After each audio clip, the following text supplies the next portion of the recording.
મહેન્દ્રભાઈ, કોંગ્રેસ દ્વારા છે તે 2 દિવસ પહેલા આ રોડને લઈને ભ્રષ્ટાચારના આક્ષેપો કરવામાં આવ્યા છે, શું કહેશો?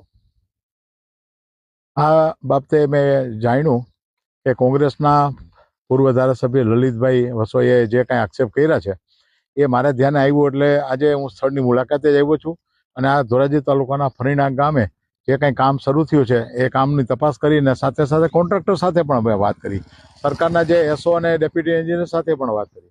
તો એ કામનું જ્યારે પ્રથમ લેયર હતું, કામ શરૂ થયું અને તરત એની ઉપર 3-4 દિવસ વરસાદી વાતાવરણ, વરસાદ પણ થયો, ખૂબ વરસાદ થયો.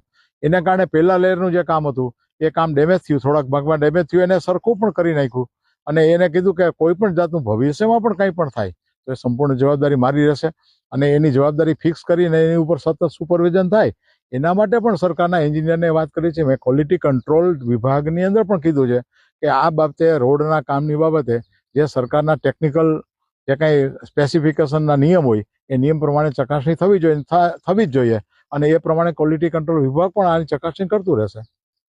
જે કોંગ્રેસનો આક્ષેપ છે કે પ્રથમ લેયર બાદ માત્ર કાંકરી નાખી દેવામાં આવી છે, તેમાં ડામર નથી લગાડવામાં આવ્યો અને હાથેથી ઉખડી જાય છે, શું કહેશો?